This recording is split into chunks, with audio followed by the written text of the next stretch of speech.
ভাইরা, জায়গা মতো যদি কোরআনকে পৌঁছে দেওয়া যায়, সমস্ত চেয়ারগুলো যদি কোরআন ওয়ালাদেরকে দিয়ে নিয়ন্ত্রণ করা যায়, গোটা পৃথিবীতে শান্তি বিরাজমান হবে কি হবে না? কেমন শান্তি বিরাজমান হবে?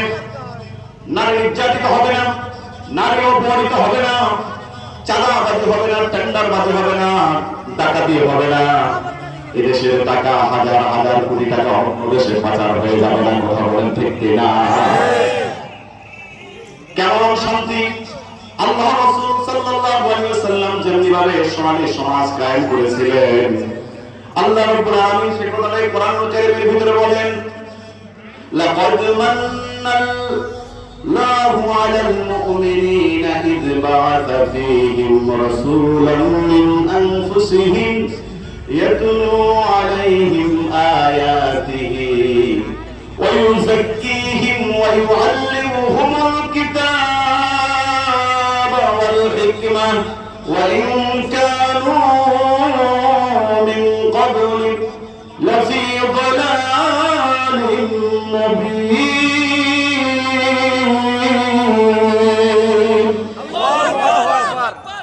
আল্লাহ রাব্বুল আলামিন বলেন, মহান আল্লাহ রাব্বুল আলামিন মুমিনদের প্রতি দয়া করেছেন, তাদের মাঝ থেকে তাদের মধ্যে একজন রাসূল প্রেরণ করার মাধ্যমে। জোরে জোরে আল্লাহু আকবার। সেই রাসূল এসে কি করেছেন? ইয়াতলু আলাইহিম আয়াতিহি ওয়া ইউযাক্কিহিম। আল্লাহ রাসূল এসে তাদের সামনে আল্লাহর কোরআনের আয়াতগুলো তেলাওয়াত করেছেন। ওয়া ইউযাক্কিহিম, কোরআনের আয়াতের তেলাওয়াতের মাধ্যমে, কোরআন দিয়ে হাদিস দিয়ে তাদের চরিত্রকে আল্লাহ সংশোধন করে দিয়েছে।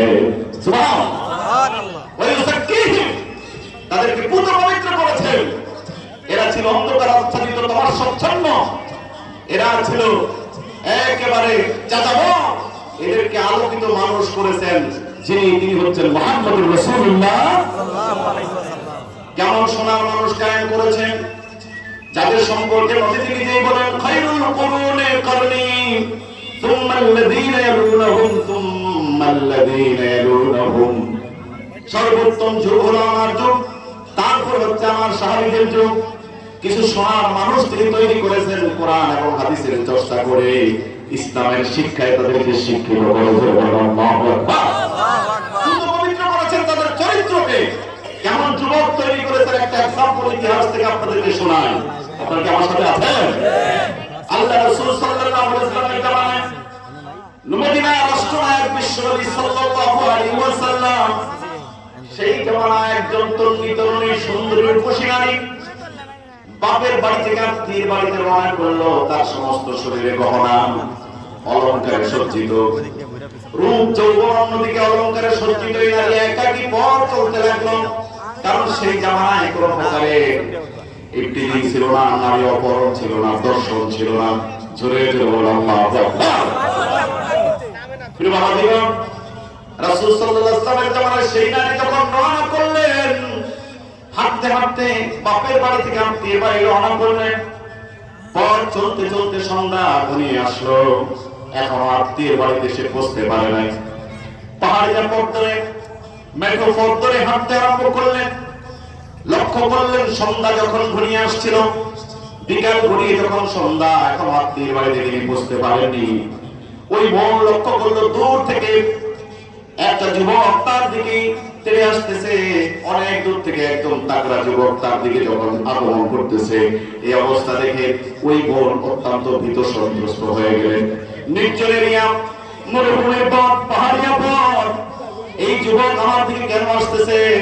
আস্তে আস্তে মেয়েটি অত্যন্ত ভীত সন্ত্রস্ত হচ্ছে, ভয় পেয়ে গেছে। না জানি আজকে আমার সম্পদ এবং রূপ যৌবন এই যুবকের হাতে শেষ হয়ে যায় কিনা। মেয়েটি তার ভয়ে একটা গাছের আড়ালে দাঁড়িয়ে গেল। যুবক বুঝতে পেরেছে এই মেয়েটি আমাকে দেখে হয়তো ভয় পেয়েছে। যুবক দূর থেকে আওয়াজ করে বলল, বোন তুমি ভয় পেও না। ও বোন, শুনে রাখো, শুনে রাখো, আমার একটা পরিচয় আছে, আমার একটা আইডেন্টিটি আছে। আমার সবচেয়ে বড় পরিচয় হলো, শুনে রাখো, আমি একজন মুসলিম যুবক। সুবহানাল্লাহ। কি যুবক? আমরা এখানে যারা আছি সব কি মুসলমান না? সব কি যুবক? ওই যুবক বলতেছে, বোন তুমি ভয় পেও না, শঙ্কিত হও না, তুমি ভয় পেও না। না, শঙ্কিত হয় না, জেনে রাখো আমি একজন মুসলিম পুরুষ, আমি একজন মুসলিম যুবক। প্রয়োজনে তোমার ইজ্জত আবরুর হেফাজতের জন্য, তোমার সম্পদ হেফাজতের জন্য আমি পাহারাদারের ভূমিকা পালন করব। তুমি আমাকে ভয় পেও না। সুবহানাল্লাহ, নারে তাকবীর। এমন পুত্র পবিত্র যুব সমাজ তৈরি করেছিলেন সেই জামানায় মুহাম্মদুর রাসূলুল্লাহ সাল্লাল্লাহু আলাইহি ওয়াসাল্লাম।